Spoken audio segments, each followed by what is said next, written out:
இந்த 2026 தேர்தலில் கண்டிப்பாக உங்களோட திராவிட மாடல் அரசு பொய்த்து புளுத்து போகும் அளவுக்கு தான் நீங்க ஓட்டு எடுக்க போறீங்கக்கா. முதலில் தமிழ்நாட்டு பிரச்சனைகளை பேசுங்கள் என திமுக எம்பி கனிமொழியை கடுமையாக விமர்சித்த நபரின் வீடியோ வைரலாகி வருகிறது. இப்ப சமீபத்தில் திருப்பரங்குன்ற கோவில்ல எங்களுக்குன்னு ஒருத்தவங்க சொந்தம் கொண்டாடுறாங்க.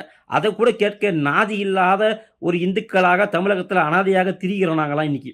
அது மட்டும் இல்லாம அதாவது கோயம்புத்தூர் 56 பேரை குண்டு வச்சு கொலை செய்த ஒரு தீவிரவாதியோட உடலுக்கு இங்க ஊர்வலம் எடுத்துட்டு போறாங்க. அந்த ஊர்வலத்துக்கு உங்களுடைய அண்ணனுடைய அரசு அனுமதி கொடுக்குது. ஆனா எங்களோட உரிமையை கேட்டு போராடுவதற்கு எங்களுக்கு அனுமதி மறுக்கப்படுகிறது. மீறி கேட்டா பொய் கேஸ் போட்டு உள்ள போடுறீங்க. நான் கூட சமீபத்தில் உங்களுடைய ஆட்சியில அதிகார துஷ்பிரயோகம் செய்து பொய் புகார் கொடுத்து சிறைக்கு போயிட்டு வந்தவங்க நானும் கூட. அது மாதிரி உங்க அரசு ஒருத்தன் கேள்வி கேட்டாலே சிறைக்கு அனுப்புறீங்க. இங்க அந்த அளவுக்கு இந்துக்கள் நசுக்கப்படுறோம். இங்க பெரும்பான்மையாக இருக்கக்கூடிய இந்துக்களே தமிழகத்தில் நசுக்கப்படுறோம். எங்களை பார்த்து இங்க பிராமணர் இன்னைக்கு அதாவது இங்க பிராமணர்கள் எந்த அளவுக்கு கேவலப்பா நடத்தப்படுறதுக்கு தமிழ்நாடு மட்டும்தான் ஒரு உதாரணம். வேற எந்த ஒரு மாநிலமும் உதாரணம் கிடையாது. அந்த அளவுக்கு பிராமணர்களை கேவலமாக நடத்தக்கூடிய ஒரு மாநிலம் இது. எவ்வளவு கேள்வி பிராமணர்களை நீங்க கேள்வி கேட்கறீங்க. அசிங்கசியமா பேசுறாங்க உங்க கட்சிக்காரன். உங்களுடைய எம்எல்ஏலேருந்து எம்பியிலேருந்து உங்கள் தீக்காக்காரந்து ஒரு பிராமணனை பார்த்து என்ன ஏக்கா திருப்பி அடிக்க முடியாதுன்றதுக்காக அவன் ஒரு அப்ராணிங்கிறதுக்காக இவ்வளோ கேள்வியாக்கா கேட்பீங்க.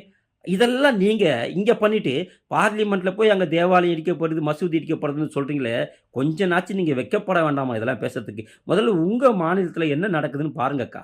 இங்கே பெரும்பான்மையாக இருக்கக்கூடிய இந்துக்களுக்கு எவ்வளவு கொடுமைகள், எவ்வளவு பிரச்சனைகள் இங்கே இருக்குது. சிறுபான்மையினரால் இங்கே எவ்வளவு மதமாற்றம் நடத்தப்படுகிறது. இங்கே இந்துக்களுடைய சொத்துக்கள் சூறையாடப்படுகிறது. இந்துக்களோட கோவிலை அவன் கோயில்னு வகுப்பு சொத்துன்னு சொல்லிட்டு உரிமை கொண்டாடுறான். இதெல்லாம் கொஞ்சம் பாருங்கக்கா. இதை விட்டுட்டு பார்லிமெண்ட்டில் போய் எங்கோ நடக்கிற ஒரு விஷயத்தை போயிட்டு பார்லிமெண்ட்டில் பேசுகிறீங்களா? என்னைக்காச்சும் உங்கள் மாநிலத்தில் நடக்கக்கூடிய ஒரு விஷயத்தை நீங்கள் எடுத்து பேசியிருக்கீங்களா?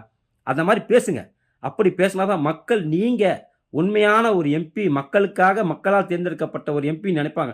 அப்படி இல்லைன்னு சொன்னால் கடைசி வரைக்கும் உங்களுடைய திராவிட மாடல் அரசு பொய்யான திராவிட மாடல் அரசு தான், போலியான திராவிட மாடல் அரசு தான் மக்கள் புரிந்து கொள்ளும் காலம் ரொம்ப தூரத்தில் இல்லைக்கா.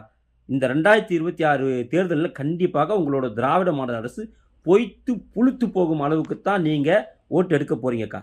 இனியும் கொஞ்ச நாச்சு திருந்துங்கக்கா. உங்கள் மாநிலத்தை பாருங்கக்கா. உங்கள் முதலமைச்சர்கிட்ட போய் கேள்வி கேளுங்கக்கா. அப்புறம் பார்லிமெண்ட்டுக்கு வாங்கக்கா.